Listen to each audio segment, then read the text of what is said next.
podcast listeners, if you hear my voice right now, I need you to do something for me.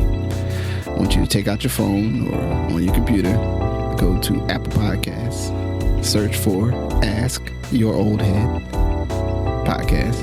You'll see my logo, my little picture, my little image there. Find the show. Please rate and write a review. It's a small thing, but it helps others find this work and find what I'm doing here. And it really, really matters, as small as that may seem. So if you could please do that before we get into the show, I would much appreciate it. Thank you for listening. Let's get into it. Peace.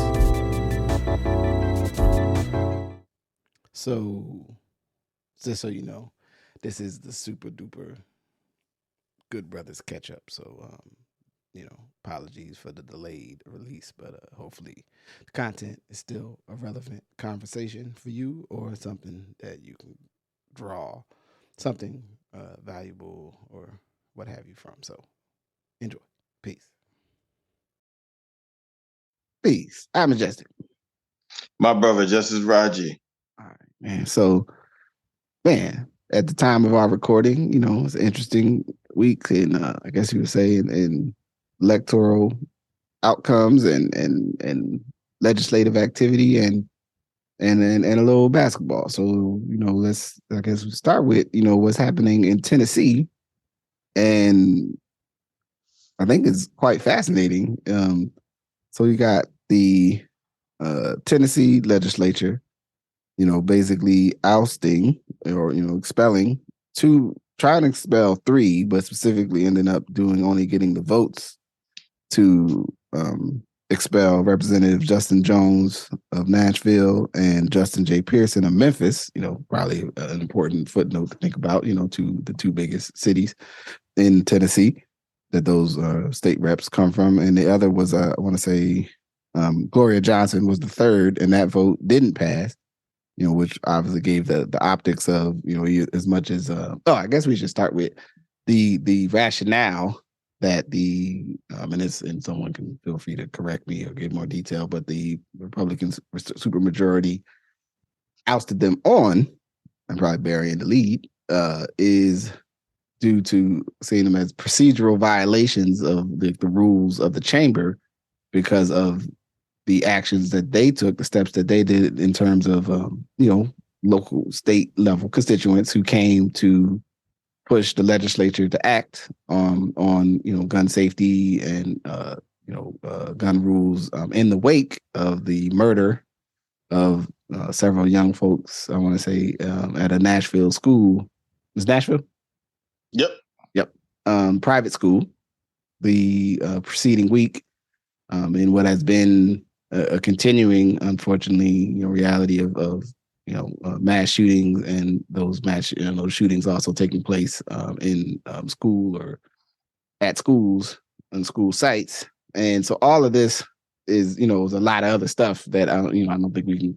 I don't want to get into every piece of it, but the act that specifically led to this expulsion vote was the 3 state representatives, went to the floor and basically, in concert with the folks who were in the gallery, so constituents, members of the electorate, members of the body public, who were voicing their angst, their outrage, their anger, their upsetness, their frustration. And the decision that they did was to, I think it's pretty fair. And from my reading, I wouldn't dispute, we're going to, instead of maybe engaging the substance of what would lead to those acts, is to expel those members from the chamber and from the legislative session, at least until, so I've said enough about kind of like where we got to. I'm happy to hear, like, what is there some of your thoughts about that situation?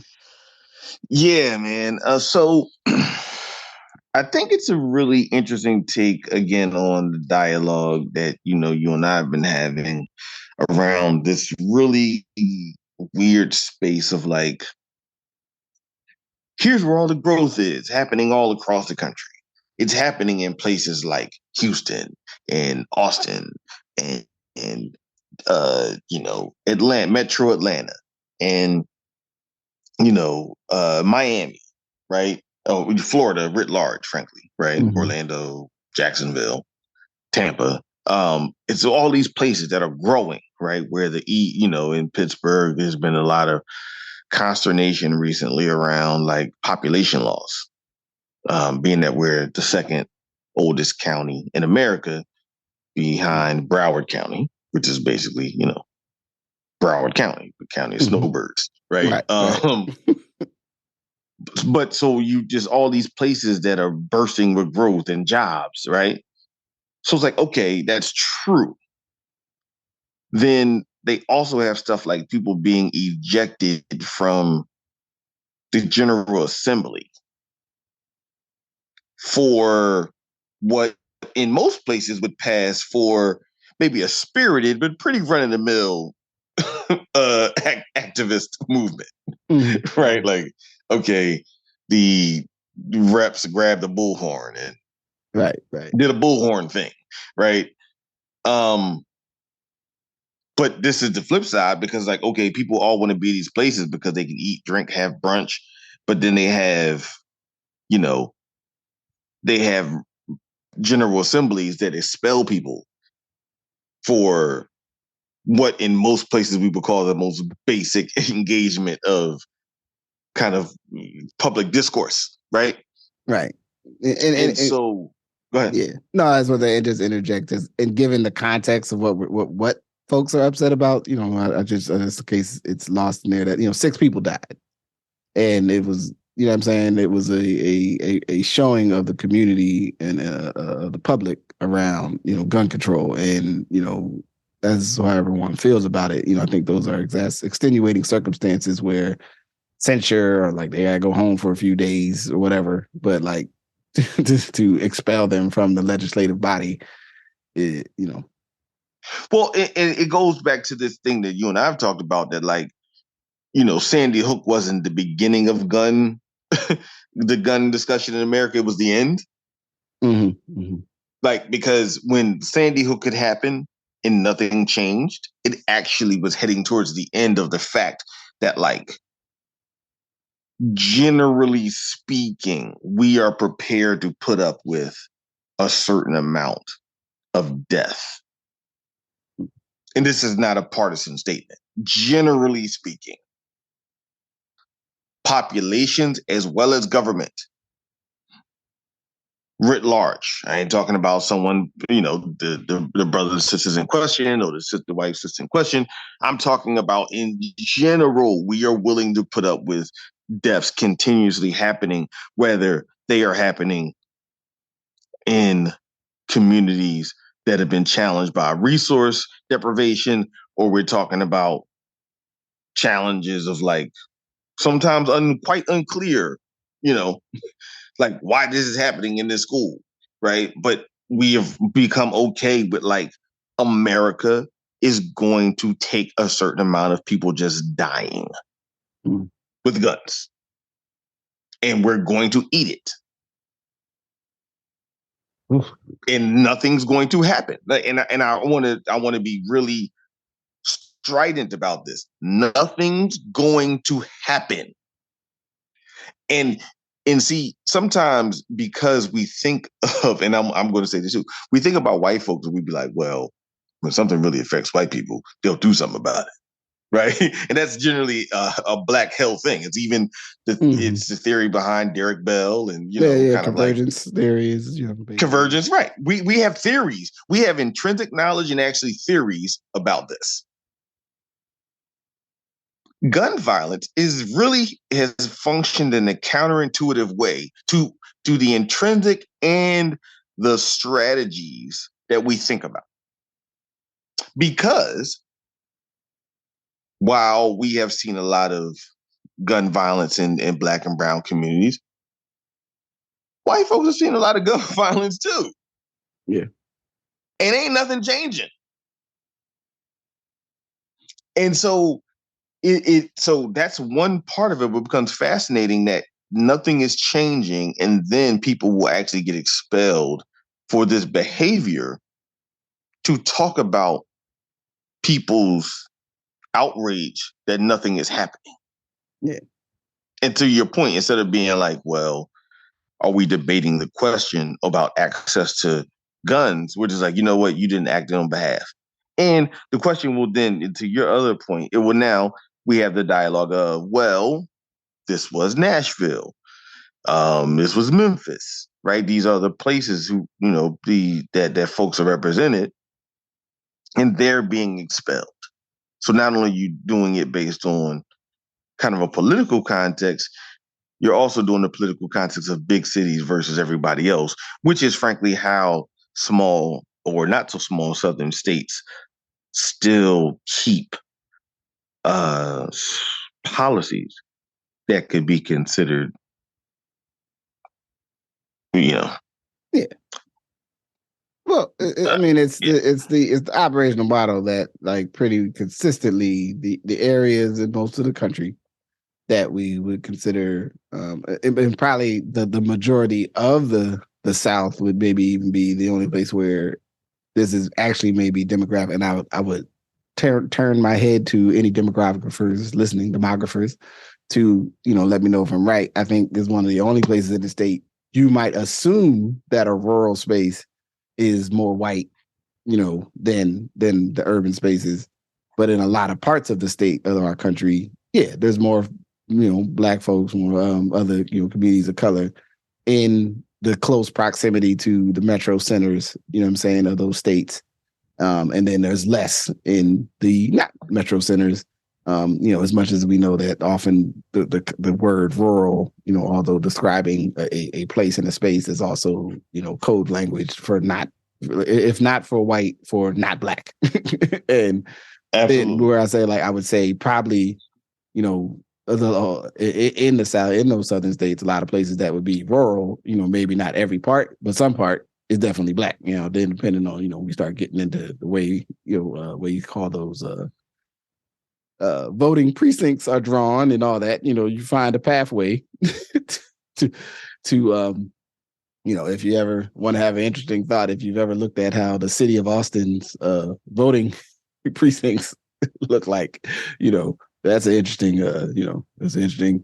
I would just advise any of you who've never seen an article about how Austin, this place people consider, super progressive or whatever.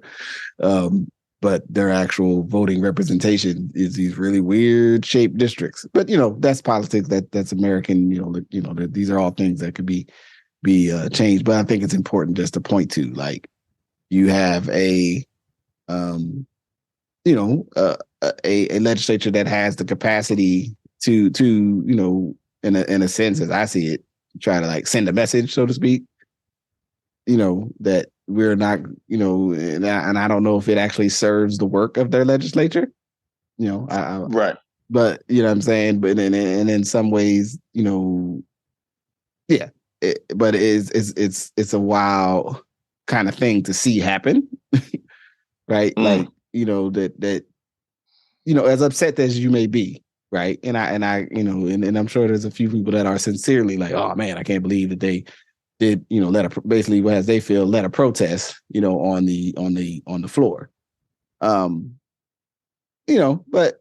as stunts that go on in state courthouses, because state court, not state court, state legislatures are a lot different than, like, the federal Congress. Like, there's all kinds of stuff goes on in state legislatures, around the country, in terms of either wild things that people say because they feel empowered to do so, right, or ways they show up just because it is. People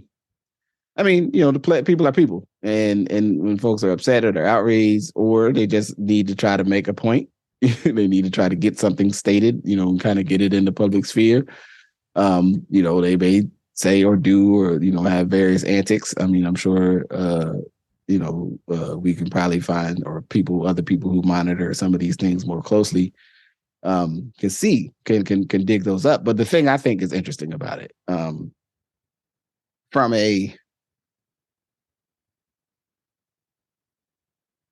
you have, looks like, at least to me, and I know a little bit about especially the two brothers that were expelled, but seem like pretty young politicians, right? and representing parts of their of that region and that community. It's the kind of thing that, like, I would say political careers have been built on less of a national moment. And it's almost like the thing of, like, if their intent was to just to, like, I guess, to prove their capacity or power to just do this, as opposed to maybe engaging the actual issue, right? So instead of engaging the conversation of gun control, it's like, well, we'll show them by expelling them, and maybe that's just messaging to the people who they feel accountable to, right? They're like, well, the people we feel accountable to, they'll appreciate that we kick these guys out. You know what I'm saying? But I think there's like almost a power in it if they get sent right back, which it sounds like from the reporting that I'm reading, because most places, for people that don't know, if you have someone vacate, usually in most states, the a legislative position, either for whatever reason, it goes to your local precinct, usually like your county commission or something like that, or whatever the legislative body that is in that space, to, like, appoint new people to fill out the rest of the term. And it looks pretty good that, like, they're both coming back, right? And so I don't know. I feel like if you kick somebody out and then they come back, it's like, oh yeah, I have an endorsement. I have a very strong endorsement that I can go hard on the stuff that my community wants me to go hard on. You know what I'm saying? Where, maybe before, if you felt any, I mean, they didn't seem like cat folks that had any quit in them, so to speak. So maybe they would be coming hard regardless. But I just think it's sort of a fascinating occurrence, and it's the sort of thing, like, to me, to, like, look at and go, like, all right, let's see what else happens in Tennessee, over the next 5 to 10 years, and how active this crew is in that change, if there's change or something interesting goes on. And here's the other thing, and I'm going to go just be a little unpopular here. Yeah, go for it. But I think there's something to see here about protest and the power of it. And as I've stated, the needed and important protest is a part of the civic commons of America. And then I'm going to go to the real hard power politics that conservatives have spent 30 years controlling legislatures and judicial spaces. Mm-hmm. And in many ways, they've given up being mayors and even county execs of, like, especially blue areas. Mm-hmm. They've said you can have them, right? They want to control the state legislature and the state judiciary to be able to do goofy things like this, right? Because you have to control, you have to have a supermajority to do something goofy like this, right? Yeah. And so I think for those who would complain about it, to often think about, how do you get a supermajority? And is there a political and structural way that you combat things like a supermajority in Tennessee? Mm-hmm. Now, if you say that's a path, and that's a bridge to nowhere, like in Alaska, like the Alaskan Bridge, like, that's fine. But I think we should think about it, because the question starts to be, you can protest and they can kick you out, and then you can come back and then they can kick you out again. Yeah. Because if you keep getting kicked out of an institution, you got to start thinking about, well, how did they get to control of the institution? Yeah. In a chokehold to be able to facilitate this kind of thing. And I do want to say this to people who would consider themselves progressive, liberals, whatever term you want to use, because I think the terms are, starting to be somewhat meaningless, other than, your perspective on process. Mm-hmm, mm-hmm. In the depth of the depth of your perspective of process. But I do think folks should think about it. Like, when you look at ALEC, for anyone that wants to look up ALEC, ALEC, which is a conservative think tank that, you ever notice, like, after Roe v. Wade, like, the same laws were in every state in America, in every state legislature? Mm-hmm. Because they were written all by the same people who gave them to every state legislature. Yep. And, the research is out around, the Heritage Foundation and, Leonard Leo, and the whole thing about the judges. And so I just want to say that there's something to be said for people who have been thinking about institutional control not versus, but let's just say, in a sense, compared with the appropriate role in the civic commons. Mm-hmm. And I'm not saying that they're one versus one, but I'm saying what can happen is we can focus on the fact that you did a thing and you got, and this was wrong versus how did someone get control of a state legislature to this degree. Yeah.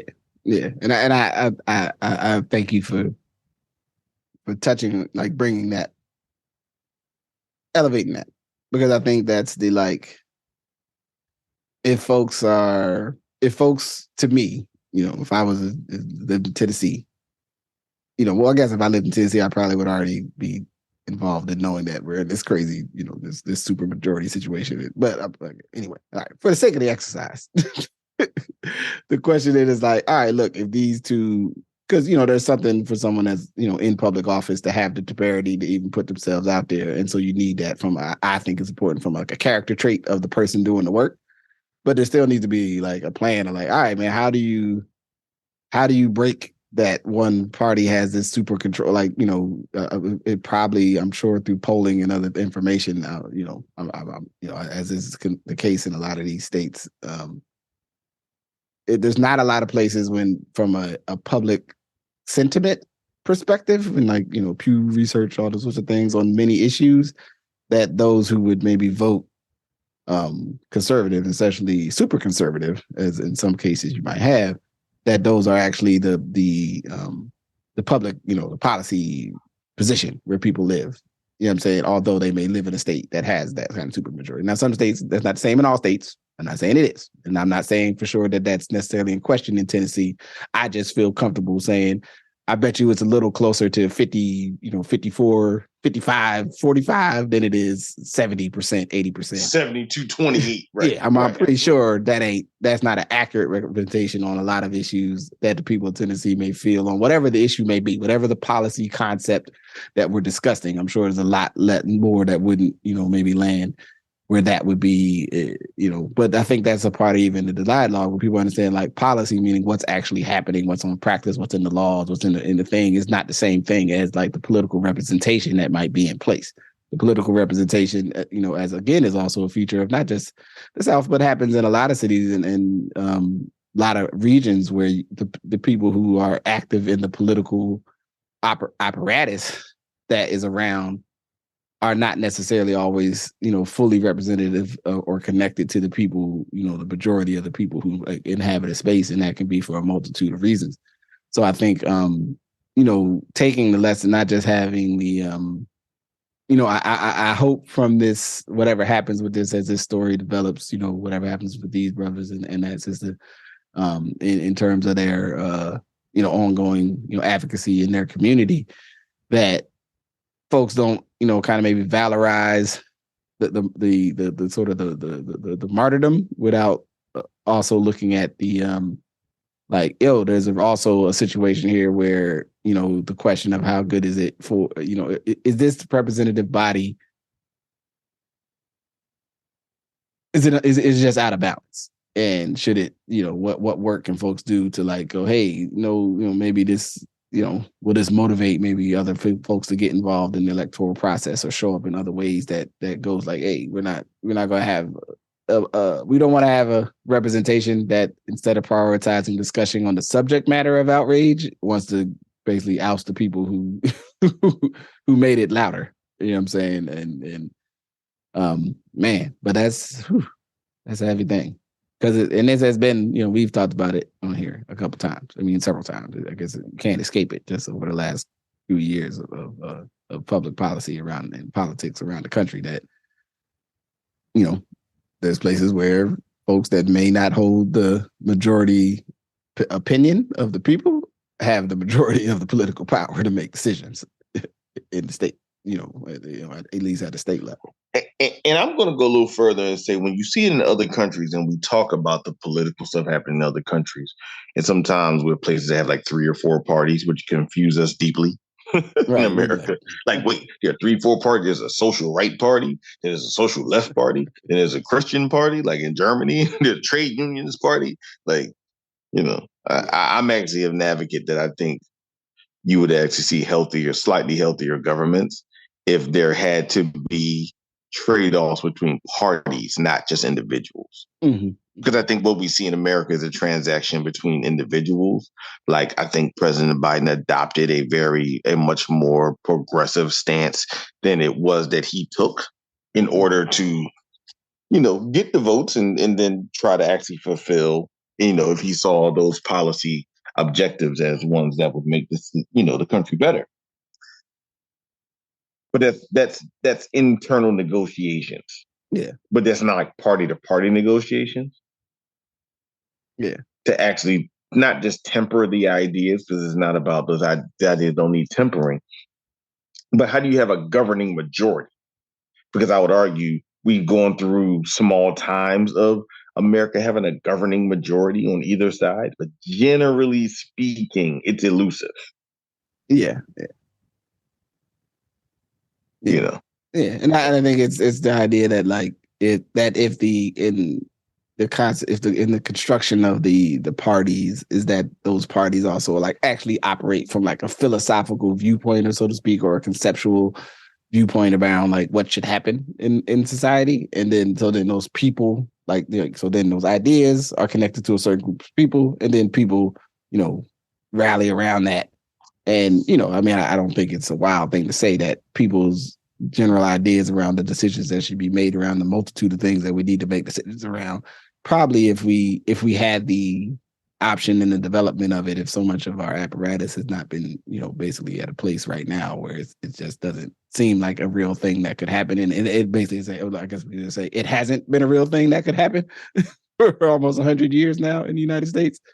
But that there's actually probably a more of a plurality, like a wider scope of where people would land with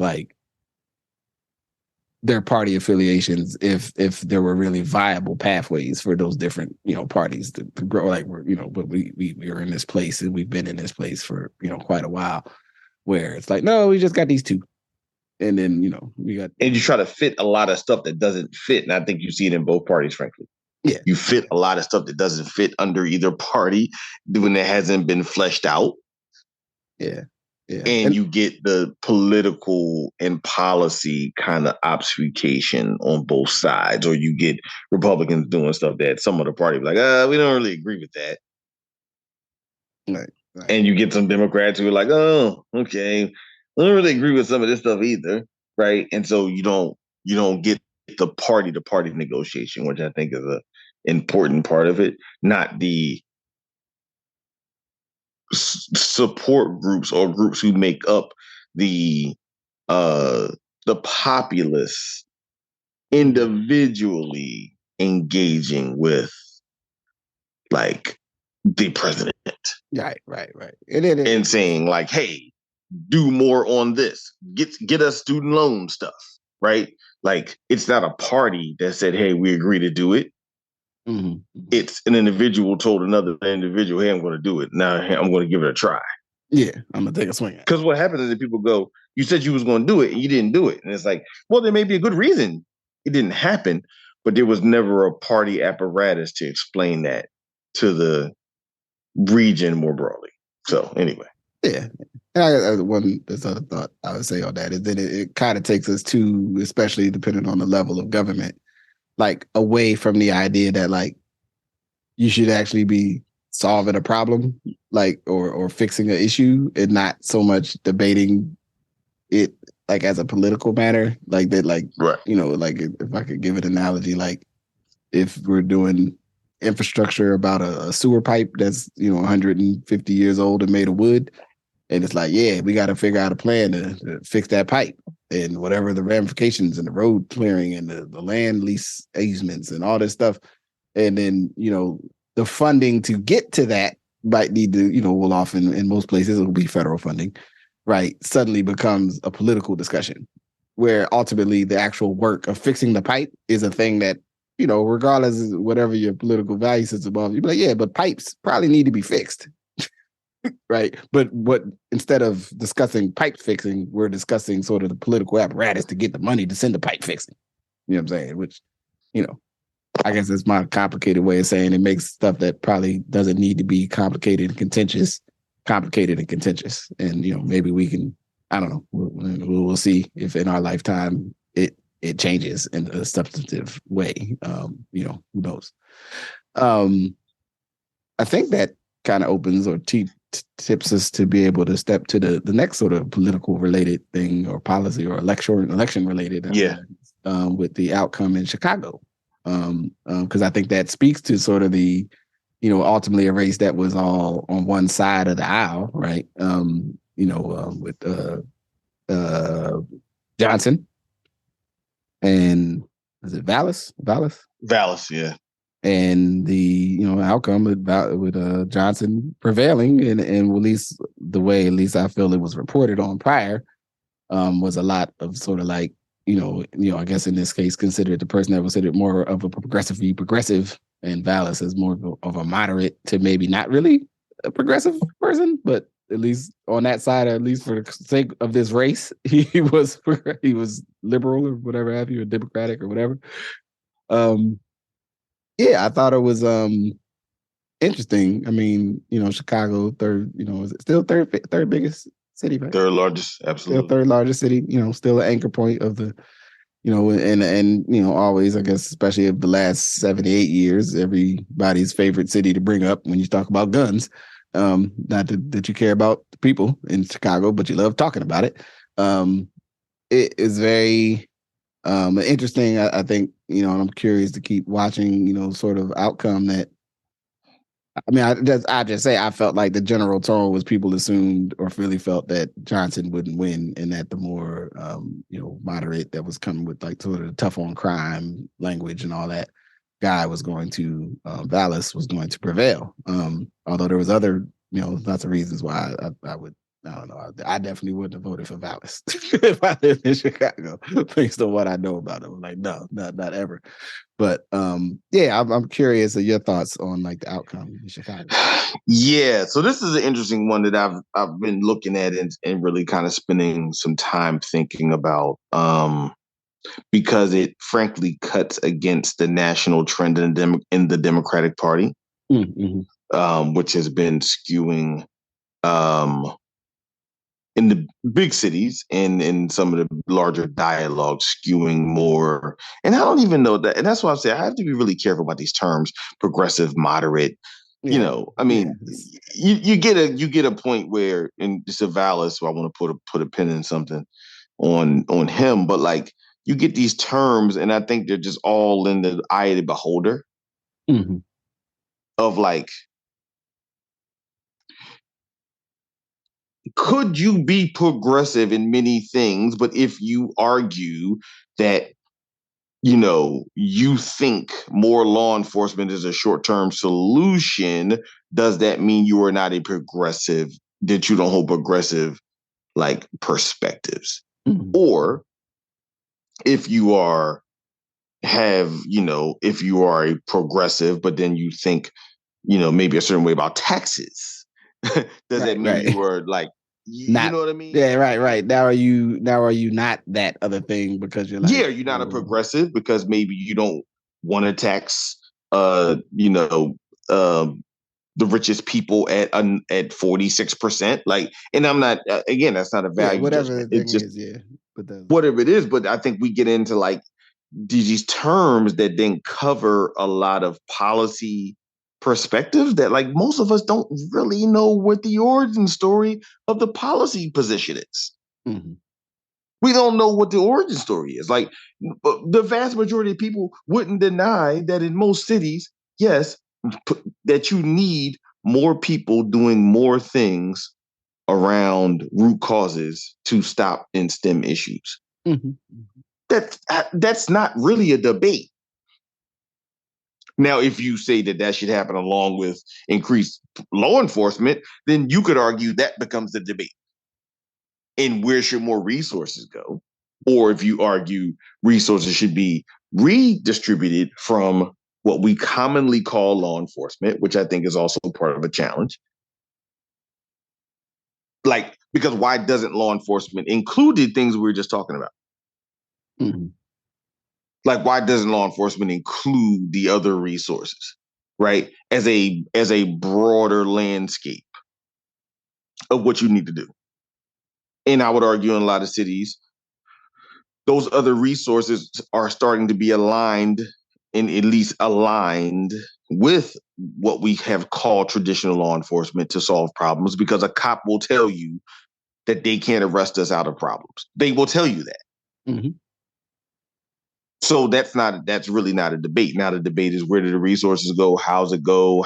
What unions do you take it from? Bargaining agreements. Again, those become the complicated things. So I think that's part of the challenge. Chicago, though, I think broke what we perceived as the mold, and that's coming out of, obviously, with New York, which, with Adams, who's he's his own kind of enigma himself, right? Because he jumps in and out of different perspectives, which is a perfect example. Like, he jumps in and out of perspectives. Right. Some stuff he says is very, quote unquote, progressive. Some stuff he says, quote unquote, is very moderate, and some stuff he says is very conservative. Yeah. But newsflash, and I want to share this with people who are listening, there are some Black people who are conservative. Oh yeah, it's a real conservative. It's some Black folks that you and everyone in your family, that you love them, right? And they don't even be tripping. Like, they be at y'all have cookouts to eat, and they don't, But if you ask them, like, oh no, I'm voting this way, or just even if they don't vote in a way. I think typically, right, we would have the like progressive conversion, like that one that is a issue of electoral politics and not a conversation about like other kind of values about the public. It's not values. That's right. Absolutely. You know Absolutely. Which is part of the challenge too, because here's the thing: what we saw frankly in Chicago in the primary, Johnson. Mayor Mayor-elect, did not win the vast majority of Black wards. Mm. Lori Lightfoot won the vast majority of Black wards. He did not win. He was kind of painted as the guy that was with the teachers and the lakefront liberals. And then in the the runoff, he wins 82% of the Black vote.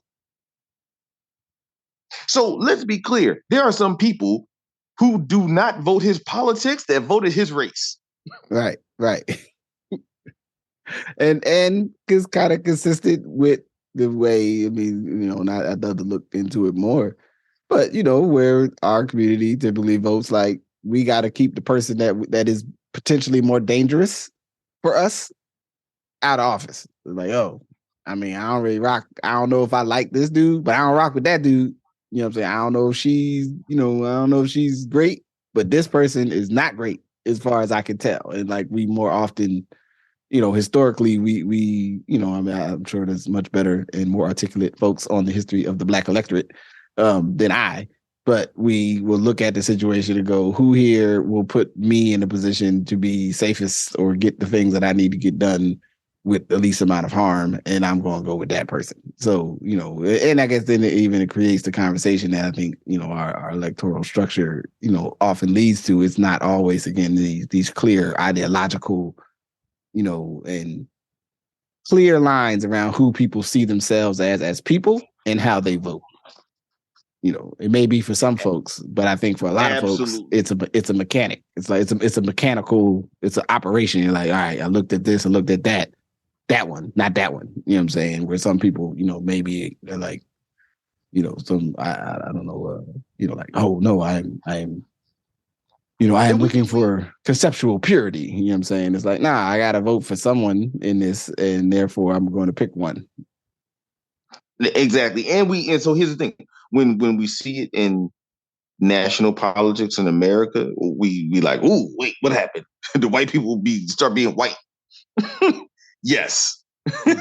Give it a chance, white people will start being white. Right? Mm-hmm. And guess what? Black people will start being Black.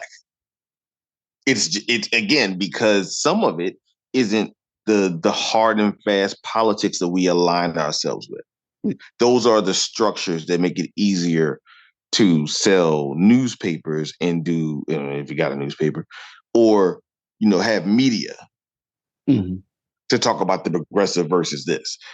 Vallas lost essentially. Both of them were carrying albatrosses.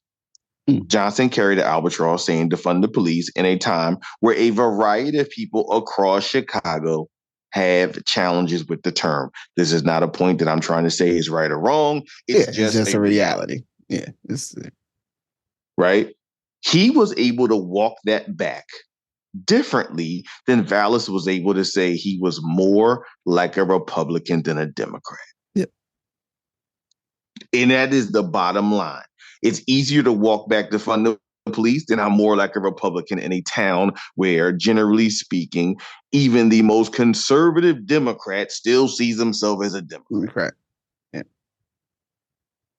And is, I think, wary, at least from a couple articles I read, speaking to that particular subject, wary of the idea of empowering somebody who would say that. Exactly. Right, because there's a big risk if you put somebody that says that in office, that once they get in office, they go, yeah, you know what, I really am more. I realize not only do I feel like I'm more the one thing, the other thing, I'm for sure the other thing. And then what do you do? Because you put them in office and name, everything that comes with once someone's in office, they're in office. They got the name, name recognition, unless they, are just, and you got 4 years to do what you want. Now, here's the thing. I will say this, we're all used to presidential politics where people go really one way and then try to come back to the center for the general.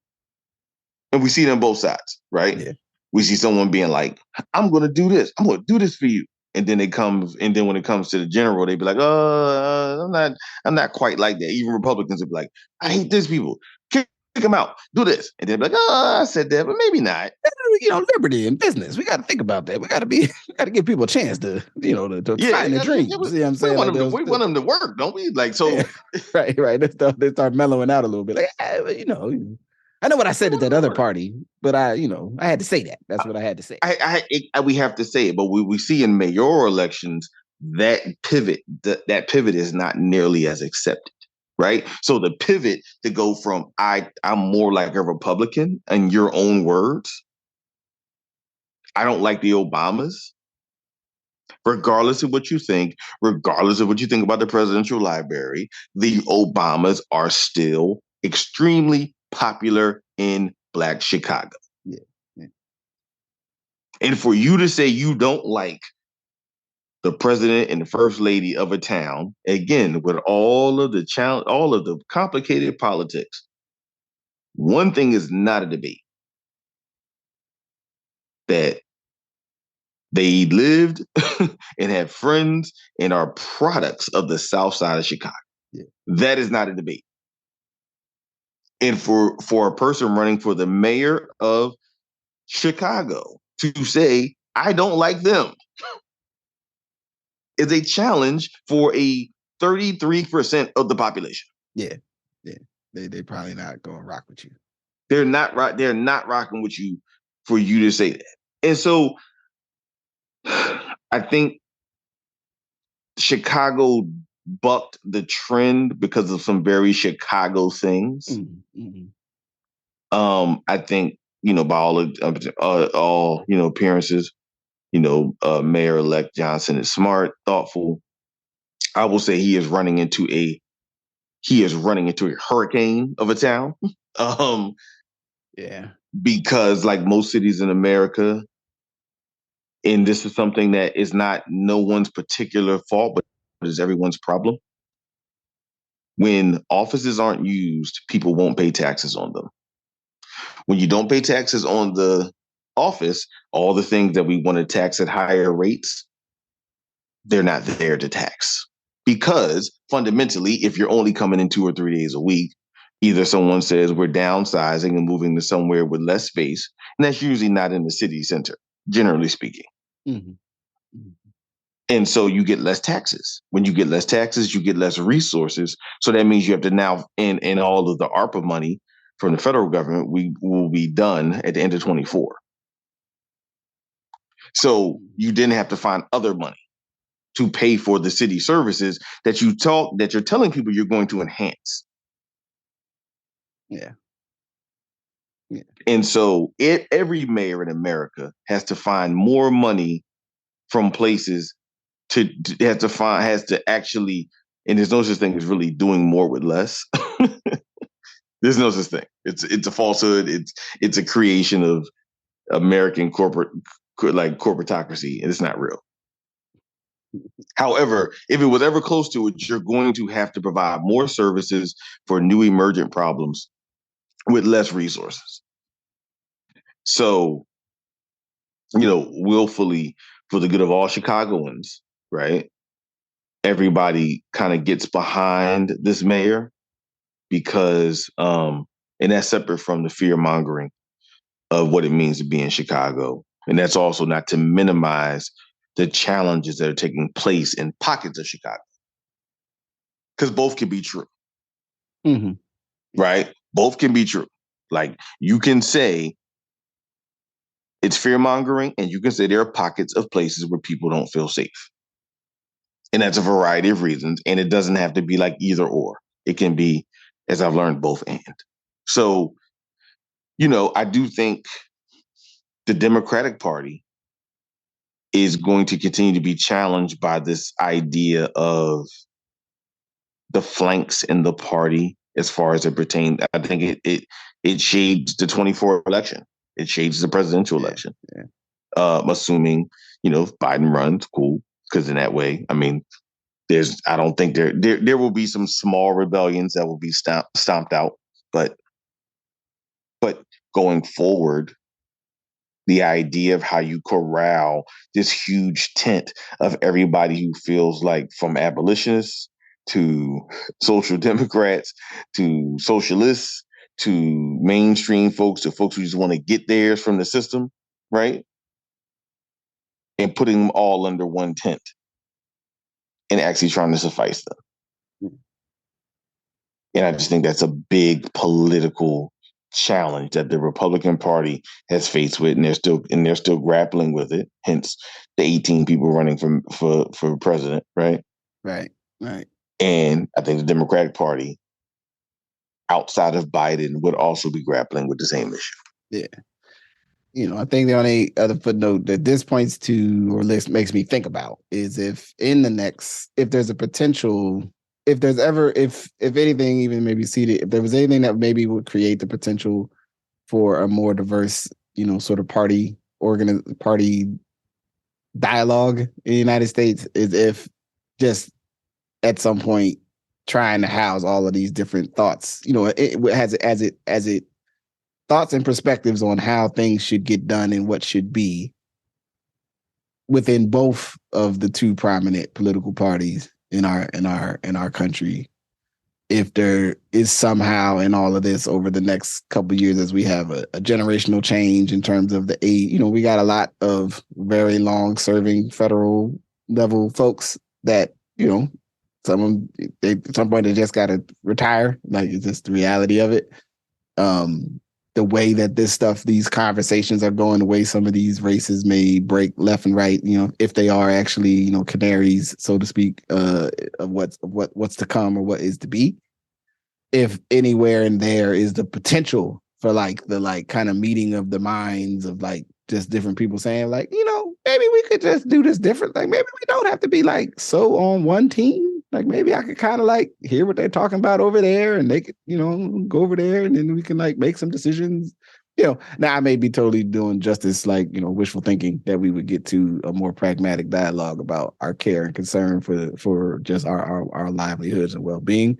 But I would think the generational changes that's coming our way, not to mention just, I don't even want to talk about the other situation with your mans in New York and other possible indictments and whatever that would mean if we had to have, if there's 18 or 19 or however many people trying to run for the Republican national presidential, what do you call it? What do you call that when the person's the president? Primary? the primary, the candidate running candidate, to run be to the be candidate. candidate, Yeah, and vice yeah. versa on the other side, if that somehow would be foster the space for like a national dialogue that does something different. Um, I think we still probably, if we're going to see something different in our lifetime, it's still probably a ways away. But I wonder if something, I think if some of these things are the things that would be in the stew that would open up sort of the electoral and the political process in the United States to go, we would be better served by something, by functioning in a way that gives a little bit more space to, like, there's a whole lot of stuff that we make decisions on that is kind of like mundane and procedural and about like what's the best way again to put this pipe in the ground, and a lot less stuff that requires all of this interpolitical philosophical fighting and beefing. I don't know if we'll get there, but it would be lovely if we could. You know what I'm saying? And Actual fact. yeah. So with that, we'll go to something else that became a contentious national cultural war. And the LSU Tigers defeated the Iowa Hawkeyes.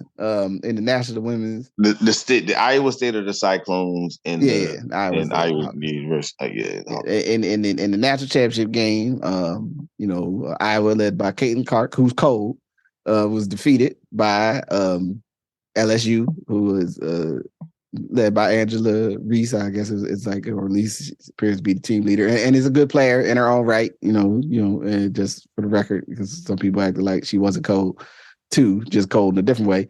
But I think that the issue, one, I want to say it was good. I didn't get to see all the game because I was working on stuff, and I was, so I got to kind of tune in and try to watch it later. It was actually, though, I think it's been like one of the highest rated, women's national championship games like ever. And I think the rating, my understanding, may have been, it's way better. And it had a continual arc of actually, if you actually like basketball, like, which some people I don't think really like basketball, like really like the sport, like women's basketball, especially at the college level, as a lot of great talent. The WNBA does too. But in terms of exposure, despite, and there's a great episode of Game Theory from a couple weeks ago talking about like the lack of investment and the inequities related to that. But saying that to say, let me stop beating around the bush.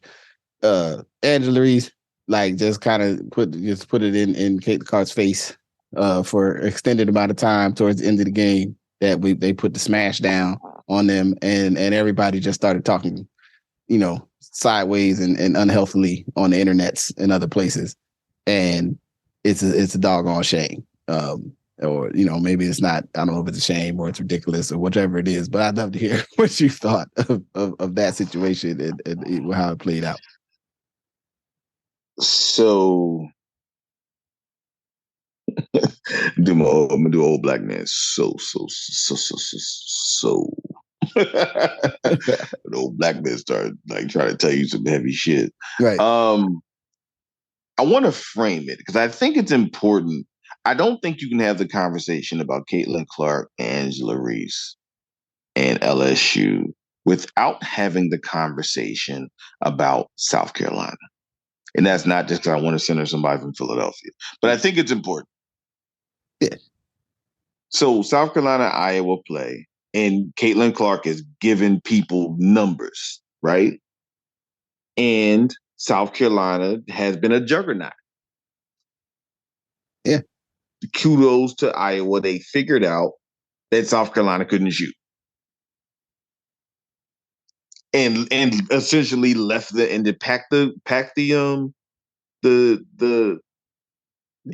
lane for the sister Boston, Leah Boston, who, player of the year, like amazing.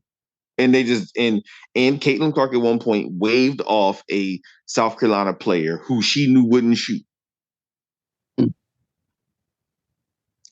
And South Carolina lost. And if you watch the press conference after, Dawn Staley is very adamant about the things that this media is saying about her players. Yeah. She's very adamant, like, this is wrong, y'all are wrong, right? Which is like, okay, which someone could look at like, wait, okay, y'all lost, you couldn't shoot, okay. But so then when you watch the second game, and so you watch Iowa play LSU, and LSU leads with the fact that they have a chip on their shoulder about how South Carolina was treated. Mm-hmm.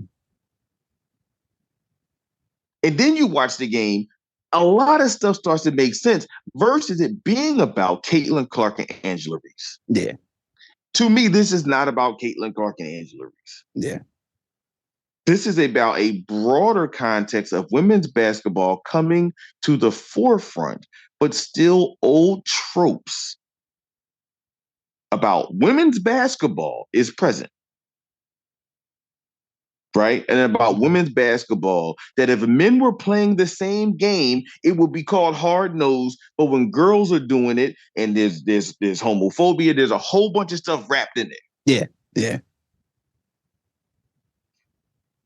And that being present in that game, LSU taking that and seeing it and taking it seriously. And then you have two white players. I'm forgetting the white girl's name from Louisville, along with Caitlin Clark, who are playing in ways, and let's just be real, that America's not used to seeing white girls play. Yeah. They're not used to seeing the spunk and the whatever that they are giving off. And people don't know what to do with that. So when you have the media treating Black teams like they're barbarians or some sort of corner store, aggressors, and then you have white players who are playing with abandon and not necessarily playing with racial animus, but playing with abandon. Yeah, they're going hard. They're going hard. And then the final thing is that even though they are playing as hard as men and frankly better games than the male games, especially Final Four, and I would even argue probably Final Eight. Yeah, we still want them to have class. Gotta be classy. You have to be classy. These male players ain't been classy in generations.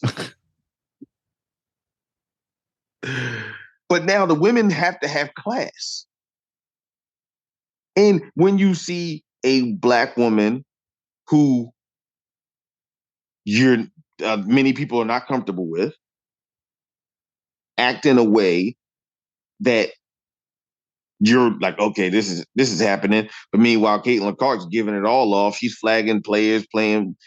She's doing the "you can't see me," which I want to put a point in. John Cena did not come up with that. That is Tony. That's none of the Tony Yayo from the G Unit.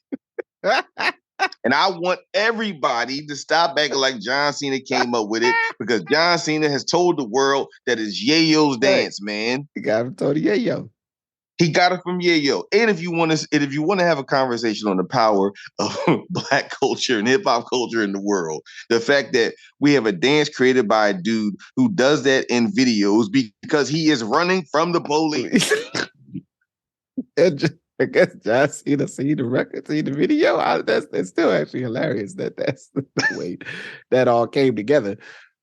It's the wild thing that to me about it, that I find actually fascinating too, is like the way folks even well, I'll just say it this way. Aggression is aggression. Whether you do passive aggressive, which some people I know people in privileged power really love to do passive aggression. So they're like, well, she did the thing with the face while walking to the bench and walking over here. I'm gonna just say it. If me and you playing basketball, and especially I'm retired now from pickup basketball. I've retired. I've hung up my dunks or my basketball hoop shoes from the world of whatever it is I brought to the world of recreational pickup sports. Yeah, I'm saying I've done. I've left with 3 fictional titles, a couple great moments and stuff, whatever. However, I mean, we'll just say, me and my beloved brother, who I'm speaking to on, right now, we're having this. I hard fouled a senior member of the community who we were playing with. I don't even remember exactly what he said. I just remember we didn't like it. And I said, "Oh, you gonna talk like that, old dude?" let me let you know one thing. You can get one of these hard ribs to the body. And that was in a pickup game that ain't mean nothing. Like we wasn't going, nobody was getting paid. Nobody else knows that game happened but us and who was there. But exactly. He said something off color over there. And I said, oh, no, you won't be talking crazy. You won't be saying that around me and think we just going, that's just how the game going to go. You going to take one of these hard shots, my man. No hard, hey, Ed, no love lost. Guess what? We all made an attitude adjustment after that, and we kept playing. I'll just say it, I once grabbed it towards the end of my organized basketball structural career at a hoop game several years ago. Allegedly, I may or may not have grabbed a young dude who was clearly younger than me and felt like they was showing their stuff. I may have grabbed his jersey and said, "Hey, man, we ain't gonna do that today." I may or may not have done that. It's competition, man. Allegedly, these things could have happened. And it's like, yo, it's competitive sports.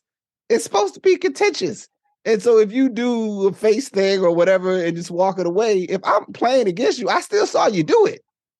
It don't matter if you, like, it might be harder to, now if we don't want folks fighting on the court, on national TV, I get it. I understand the taunting thing is the hope that it wouldn't escalate to, real fisticuffs.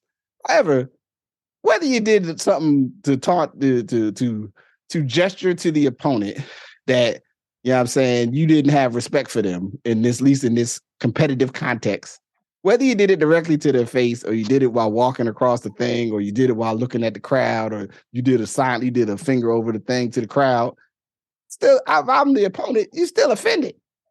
So, like, let's not parse, that does that. It's like, that's right. But that's been sort of the, well, she didn't, yes, maybe the ref should have said, hey, Angela, chill out. Like definitely the ref should say, hey, come on, all right, like, we get listen, it. Like, and I don't care. Let me tell you something. They should have hit it with a tech. Yeah, hit it with the tech, man. Hit it with a tech, man. Yeah, y'all won. Hit it with a tech. Like, listen, because two things can be true. It cannot be a big deal, and it could be inappropriate for the moment. Yeah, absolutely. And the problem is in our conversation about race and gender, we can't parse that out. Yeah, that's the problem. We can't parse out that, like, yo, she could have got a tech for that, and she would have took her tech and ate her tech. Yeah. Right? She would have ate her tech, they would have won, and okay, she got a tech for it, it's over. She taunted them. Then we would argue, well, she taunted them too. Listen, she chased her around. She did. Let's again, we want to protect Black women. We want to be supportive of Black women, but also let's be authentic. She did chase her around. Yeah, she really did. She was wilding. She was wilding. Hit her with the tech, call it a day. But this broader conversation, like it can get contentious with men, but if for some reason it can't get contentious, Johnny Manziel does all kind of stuff on the court, on the field. Football players do all kind of stuff. Basketball players do all kind of stuff. Hit each other, smash each other. Dylan Brooks fouls people for a living, right? Like, right. That's cool. And you know what? I want to share this real quickly. I want to put it in the context of NIL. Because I don't think you can have some of this conversation without name, image, and likeness conversation. Angela Reese has multiple NIL contracts. When you have all these contracts, it also incentivizes performing. And I'm not talking about performance. I'm talking about performing. There's a little bit of, like, I got to show off. You think Caitlin Clark ain't getting paid? Yeah. I mean, if Caitlin Clark, if you ain't getting paid, you get buckets. You need to be getting paid. Yeah. You out here getting buckets. You cold. Me and Justin right. Will gladly be your agents. I mean, get you some NIL money. Yeah, you need to be papered up because I like that. I'm turning on the chat. I turn the set on to see what Caitlin Clark is doing. You know what I'm saying? Even I don't got the TV. I mean, is a flat plan or a set? Remember, like you used to call TV sets. Anyway, that's an old man issue. You know what I'm saying? Like, I think that's an interesting piece to bring up because and I'm curious, and especially I mean I think because structurally, especially in the women's game, because the best players, quite frankly, they'll be in the league, 2 or 3 seasons to see them develop in a way that the best players in the men's side will not be there where you have a higher level of quality. So, and I think that impacts the quality of the games that we see at the college level for men. Absolutely. On the men's side. And if the current nature of things continue. So when you get to like a game like this, you got players that have been playing several years and they're developing their game, they're developing their rapport with their teammates, they're developing, with the coaching schema and everything else. So it's really high quality basketball. And with that comes the if there's eyes on the court on what they're doing, that then, at least with the business model we have created for sports, which is that advertisers, this is the only thing that's live, and therefore let me associate my brand with what you do and everything else that goes with it. I just think it's it definitely, I think that's a great pull, what I'm saying, to tap in that that then also it does open up the door for a little bit more a little more showmanship, maybe. Then maybe your team, depending on, how y'all doing, the best players is if I'm the third, I'm the 7th person off the bench, I may not really be able to come in here and act out too wild. But, the star, the leader, put a little salt pepper on that situation. I mean, she already has trademarked the name Bayou Barbie, the whole bit. So if we're thinking about how she increases her NIL, and while I don't necessarily think, I mean, listen, it's hard for me to say if you're getting paid millions of dollars to perform on the college, what's name, you're not professional. I don't know. I'm sure there's some lawyer that parses through that for me. But for me, but because everyone doesn't get this deal, which is a whole nother challenge. But if we assume that this is part of this, you think she didn't use this time to continue to boost up her presence in the NIL? Her and the sister that's that raps, she's actually really good. Flujay, I think that's her name. Mm-hmm. I think so. Remember the rapper Camouflage? Remember the Camouflage? He was a rapper from down Savannah, Georgia. Mm-hmm. That's her. That's his. That she is his daughter. Oh wow. Yeah. Cool. Small. Interesting context. Yeah. So I mean, obviously they're on the front of Slam. They're going to be in the front of every what's the name show. So there is also a performing element to some of what occurred. Just like there's a performing element to the NIL deals for Caitlin Clark, the girl from Louisville, and others. And so I just think, the game isn't as nearly as simple as we want to think anymore, and we need to treat it with the complexity that it has. And we need to stop wanting women to be athletes, but in some way be more classy athletes than men. Yeah. Right. And I'll just say for justice sake, hey man, if they let them play. Y'all just enjoy the game, man. Stop trying to control everything. They want to be Kate Clark want to do the hand thing, and they want to do hard daps, or do if some other team got a dance every time they bang, they let them have fun. It's sports. It's supposed to be competitive. It's supposed to be spicy. After the game, like that. Even in all of the reference points that I brought up, where I may or may not have crossed a line that would not be appropriate in at the supermarket. After the game was over, hey man, I went over. Hey man, good game, fam. Dapped them up. Win or lose. Hey man, good game. No harm, no foul. Just competitive fire. You know what I'm saying? Let the ladies have a competitive fire when they're out there doing the stuff, and stop projecting your whatever. You know what I mean? Whether it's your insecurities or your lack of understanding of the human experience that will not allow you to conceptualize that women want to fire, do something and defeat the enemy. You know what I'm saying? In single combat. Right. You know what I'm saying? And win and be winners outside of men. Yeah, absolutely. So which is like, and also for the first lady of the United States, Jill Biden. Yeah, Jill, like I get it, but it's easy to fall into racialized tropes. I'll just say that it's easy to fall into it. Like everyone doesn't get to come. Yeah. They both played a good game, and that's fine. And if you want to hang out with Caitlin Clark, that's fine. Yeah, I mean, you're the first lady. You can hang out anybody you want. You can call anybody you want, but they all can't come in. Yeah. And we, again, that's the thing of like, this was so good and so good for women's basketball. Invite everybody. You don't do it with men. Don't do it with women. Yeah. You know what I mean? And you don't do it when you got this team that's perceived. Well, first of all, the coach from LSU looked like she dressed right out the Golden Girls. She went to the Golden Girls wardrobe line. Yeah, she is flashy. Yeah, she got some outfits. Flashy, Jack. She got some outfits. She got some Louisiana outfits, Jack. Straight from the bayou. And like, no, everybody can't come. Yeah. Because if that's the case, then everybody gets to come to every time. And that's a big dinner that the White House has to pay.